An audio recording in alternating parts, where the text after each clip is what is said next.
खाटू श्याम जी क्यों कहलाए कलयुग के भगवान। जय श्री श्याम दोस्तों, स्वागत है आपका डिवोशनल टेल्स में।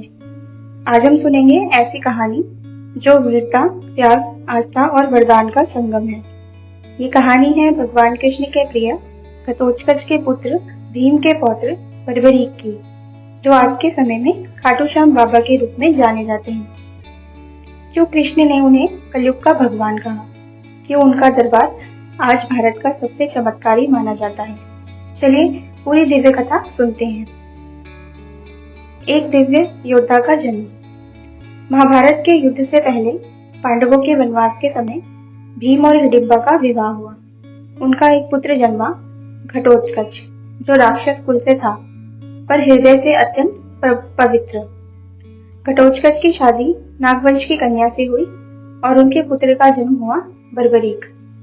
जन्म से ही बर्बरीक तेजस्वी, बलवान और दिव्य गुणों वाले थे, पर उनका सबसे बड़ा वरदान था माँ काली की उपासना। काली माता ने उनसे प्रसन्न होकर उन्हें दिए 3 अविनाशी बाण, 3 बाण, और कहा, एक बाण सारी पृथ्वी पर चिन्ह लगा देगा, दूसरा बाण उन सबको नष्ट कर देगा और तीसरा तरकश में वापस लौट आएगा। तुम्हें कोई हरा नहीं सकता वत्स। बर्बरीक की ऐतिहासिक प्रतिज्ञा। वर्षों बाद जब महाभारत का युद्ध होना तय हुआ था, बर्बरीक ने काली माता को प्रणाम करके कहा, माता, मैं इस युद्ध में केवल कमजोरों का पक्ष लूंगा। मैं देखूंगा कि कौन हार रहा है। जो पक्ष निर्बल होगा, जो हार रहा होगा, मैं उसी का सहारा बनूंगा। काली माता मुस्कुराई, क्योंकि उन्हें पता था कि यह प्रतिज्ञा एक दिन महायुद्ध का निर्णायक कारण बनेगी। बर्बरीक का महाभारत में प्रवेश।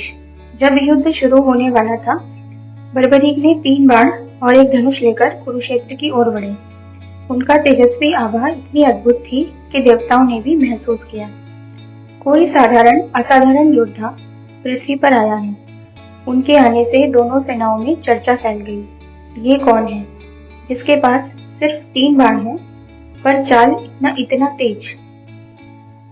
कृष्ण का छल रूप।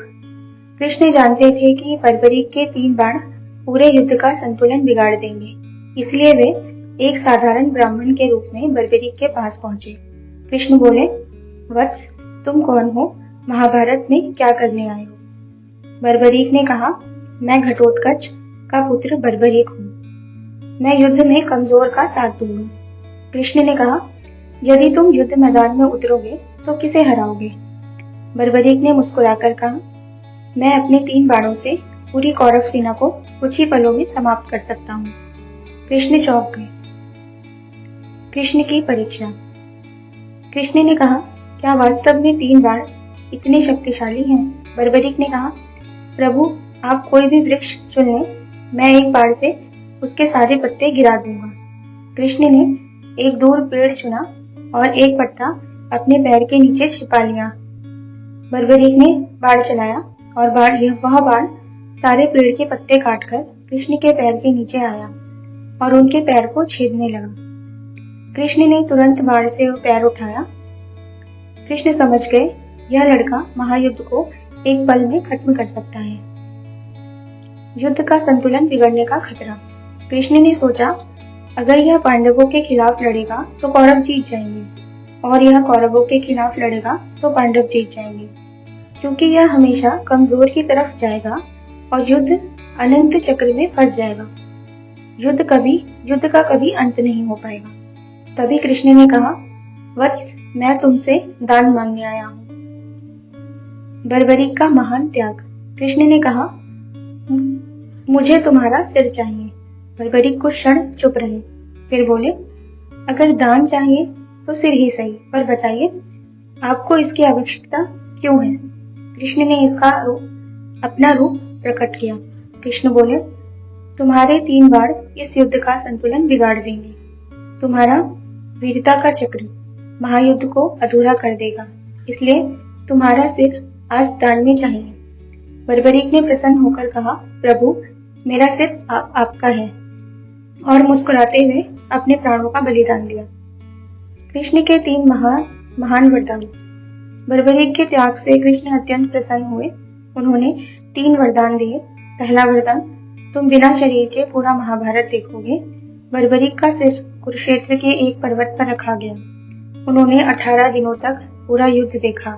दूसरा वरदान, तुम्हारे दर्शन से मनुष्य के पाप नष्ट होंगे, क्योंकि बर्बरीक की दृष्टि सत्य, वीरता और त्याग का प्रतीक बनी। तीसरा और सबसे महत्वपूर्ण वरदान, यही वरदान उन्हें खाटू श्याम बाबा बनाता है।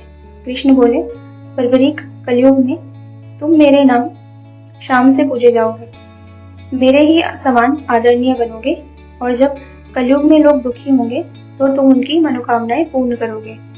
तुम कलयुग के प्रथम देव बनोगे, कलयुग के भगवान। युद्ध